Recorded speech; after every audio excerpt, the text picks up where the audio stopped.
Welcome to Cooking from the Cave. I'm Chef Pete Truziak, and here's another one of our quick recipes that you can do at home. We're going to make vegetable stock. First thing you want to do when making vegetable stock is you want to get your pan hot. You're going to add a little oil to it. There are some do's and don'ts when making vegetable stock and any stock in general. You want to make sure all of your vegetables, or if you're going to do a chicken or a beef stock, make sure everything's cleaned.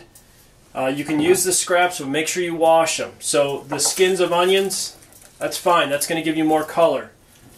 The flower end or the top of a carrot, you want to cut that off because there might be some dirt left in there. And remember, what you put in here is what you're going to be eating. So you don't want to have any sort of dirt. Scrub everything down. Mushrooms are fine. Leeks are fine. Some radish is fine in there. And you go ahead and add all of your vegetables.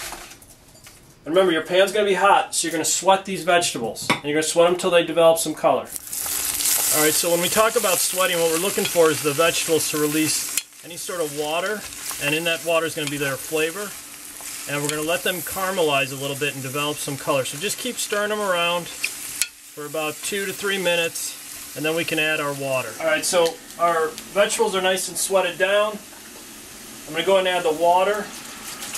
You want the water to be about 2 inches above where the vegetables are. So depending on how many pounds of vegetables, this was roughly about 2 pounds of vegetables that I used. So I'm going to use almost a full gallon of water. In fact, I'm probably going to add the full gallon of water now that I look at it. And at this point, we want to get this up to a boil as fast as possible. If you have a nice lid, go ahead and just offset that lid a little bit so there's still a little bit of a vent coming out of it. But get it on there so it comes up to a boil fast, and then I'll show you the last step to making your vegetable stock. So our stock has come up to a boil now. And remember, this is good for chicken stock, beef stock, fish stock, vegetable stock. Once it's up to a boil, I want to reduce that temperature down to a simmer.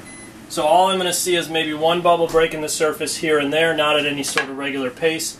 And the last thing you want to do is you want to add your aromatics. Your aromatics are going to be your parsley stems or your thyme stems, peppercorns, whole peppercorns, garlic. I just cut a head of garlic right in half. And we add these at the end so that we don't lose the flavor.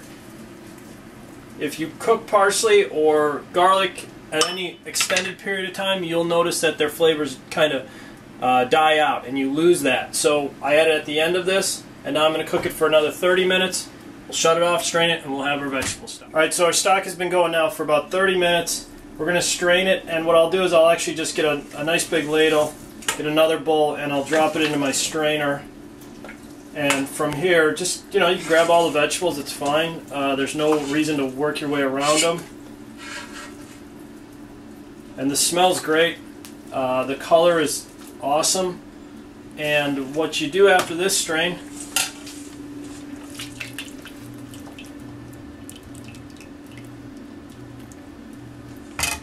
is, and this will be our second one here, and I just get a finer mesh strainer.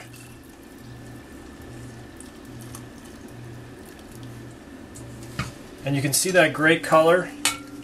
And this will collect any of the bits that go through your first strainer, maybe the peppercorns, the herbs, whatever, get caught in here. And then you're left with this nice, rich